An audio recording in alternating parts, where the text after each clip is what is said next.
මේ කියන්නේ පින්වතුනි ලෝකයේ තියෙන ධර්මතාවයක් අපේ හිත ඒකාත්මික කරන කෙනාගේ ස්වභාවය Tamanට බලපානවා.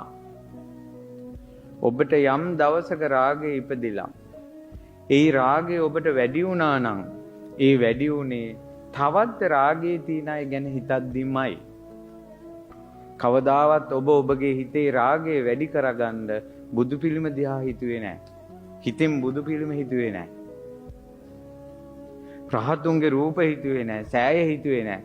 ඇයි ඒ එවැනි තිබ්බ රාගයක් වුණත් බුදු පිළිමයක් ගැන හිතනකොට නැති වෙලා යනවා.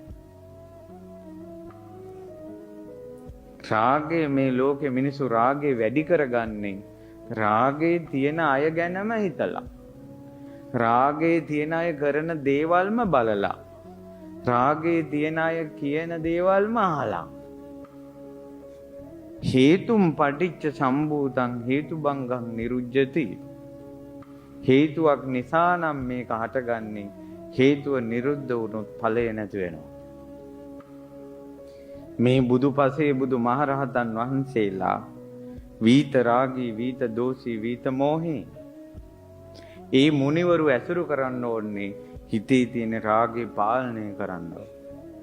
ඇවිල්ලා හිතන්න ඕන මේ මණ්ඩපේ මේ උතුම් මහරහතන් වහන්සේලා රාගී දුරු කළා. නම් වශයෙන් සාරිපුත්ත මහරහතන් වහන්සේගේ ගුණ බලන්නකො හිතනකොටම ඔබගේ හිත සංසිඳෙනවා. ඒ සංසිඳෙන්නේ ඒ සංසිඳීම මේ මුනිවරයා ළඟ තියෙන නිසා.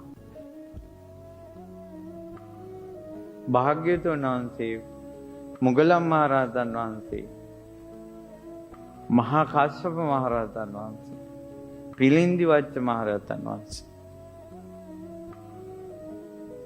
ඒ නිසා දැන් බලන්න සමාජයට ඔබට තරහ නැහැ. ඔබට නිකන් සාමාන්‍ය විදිහට ඉන්නවා. එහෙම ඉඳිද්දි තව තරහ ගිය කෙනෙක් බයිනවා. එතකොට ඔබටත් තරහ එනවද නැද්ද? බලන්න තරහ අරය තුලයි තිබ්බේ. ඒක ඔබට ආවා.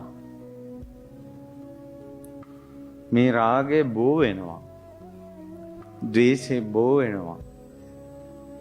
බැනිල්ල බෝ වෙනවා. සමහරවිට ඔබ කැමති නැතුව ඇති අනුන්ගේ අඩුපාඩු කියන්න. එක එක්කෙනාගේ වැරදි කතා කරන්න කැමති නැති වෙන්න පුළුවන්. නමුත් ඔය අනුන්ගේ වැරදි කතා කරන කෙනෙකුට සෙට් වෙන්නකෝ බලන්න. නොදැනීම අපිත් ඒවට කියනවා. අපිත් වැරදි කියන්න අරගෙන බලන්නකෝ අරයාගේ අගුණේ අපිට ආපු හැටි. එහෙනම් භාග්‍යතුන් වහන්සේ කොයි තරම් අර්ථයකින්ද අසේවනාංච බාලානම් පණ්ඩිතානංච සේවනා පූජාච පූජනීයානං කියලා වදාළේ. කොයි තරම් අර්ථයකින්ද මේ රාග ගින්න නිවන්ට පිළිවෙතක් වදාළේ. ද්වේෂ ගින්න නිවන්න පිළිවෙතක් වදාළේ. මෝහ ගින්න නිවන්න පිළිවෙතක් වදාළේ.